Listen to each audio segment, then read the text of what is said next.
Sir আপনি কি কি করবেন? আমি ক্লিন শেভ করব, যাতে আমার একটা দাড়িও না থাকে, এই গুফটা ছাড়া। নাউজুবিল্লাহ, আপনি হুজুর মানুষে এটা কেন করবেন? আপনি আপনার দাড়ি ফেলাবেন কেন? ভাই দাড়ি ফেলাবো না তো কি করব? এই সমাজে কি আমাদের মতো হুজুরদের দাম আছে? হুজুরদের দাম নেই মানে? হুজুরদের আবার কোন জায়গাতে দাম নেই? আরে ভাই, যখন বিয়ে করতে যাই তখন মেয়ের বাপে বলে যে ছেলে মসজিদের ইমাম, মাত্র 9,000 টাকা দামের বেতনে চাকরি করে। দুঃখে আমি চাকরি ছেড়ে দিলাম। আমি গেলাম চাকরির ইন্টারভিউ দিতে, ওইখানে দাড়ির কারণে আমি চাকরি পাই নাই। তাহলে আমি কি করব বলেন? দাড়ি কাটবো না, নাহলে কি করব? বাঁচতে তো হবে আমার। আমি দাড়ি কাটতে পারবো না, এত বড় পাপ কাজ আমি করতে পারবো না। আপনি একজন হুজুর মানুষ, আপনার দাড়ি আমি কিভাবে কাটতে পারি? দাড়ি হচ্ছে নবীজির সুন্নাত। তুমি দাড়ি কাটবে না, তোমার গার সহকারে দাড়ি কাটবে। দাঁড়াও, আমি তোমার ম্যানেজার সাহেবের কাছে যাচ্ছি। আবির সাহেব, আপনি কোথায়? আপনি এরকম বেয়াদব কর্মচারী কেন রেখেছেন? বলেছি আমার দাড়িগুলা কেটে দিতে, কিন্তু সে বলতেছে যে আমি একজন হুজুর মানুষ দেখে ক্লিন শেভ করতে পারবো না। কেন, আমার কি কোনো স্বাধীনতা নেই? কি এই ব্যাপার? আপনি একটু দাঁড়ান, সবাইকে দেখতেছি। এই তোমরা কে কোথায় আছো? এদিকে আসো তাড়াতাড়ি। জি স্যার, বলেন। তোমাদের সমস্যা কি? ইমাম সাহেবের দাড়িগুলা কেটে দিচ্ছ না কেন তোমরা? স্যার, এত বড় পাপ কাজ আমরা করতে পারবো না।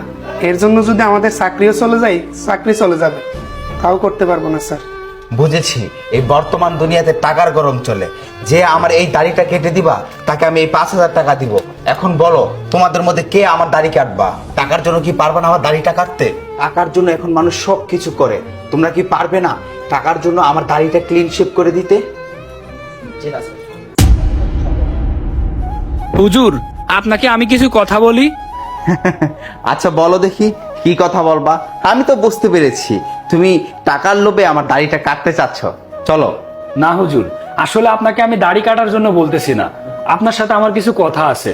আপনি একটা জিনিস চিন্তা করেন, আপনি যেই চাকরির জন্য দাড়ি কেটে ফেলতে চাচ্ছেন আর যেই মেয়ের জন্য দাড়ি কেটে ফেলতে চাচ্ছেন, এই মেয়ে আর এই চাকরি কি আপনার সাথে কবরে যাবে?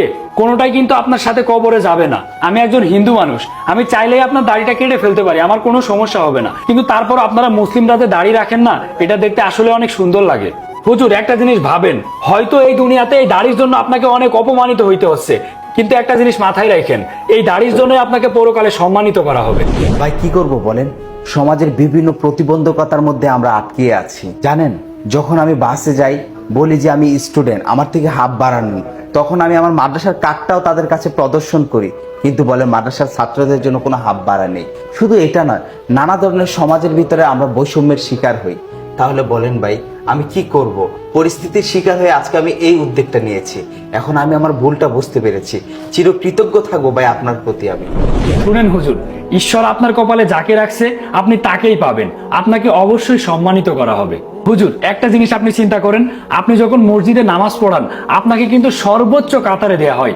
এর থেকে আর কি সম্মান আপনি চান বলেন? আপনার পিছনে ডাক্তার, ইঞ্জিনিয়ার, উকিল, হাজার হাজার মানুষ নামাজ পড়ে, এর থেকে আর সম্মান হয় না। আপনি যে উদ্যোগটা নিয়েছিলেন, আপনার খোদার কাছে আপনি তওবা করেন, তিনি যেন আপনাকে মাফ করে দেয়। হে মহান রব্বুল আলামিন, আমাকে আপনি মাফ করে দিয়েন। হয়তোবা আমি বিভিন্ন প্রতারণার শিকার হয়ে এই উদ্যোগটা নিয়েছিলাম। নেক্সট টাইম যাতে আমার এরকম না হয়।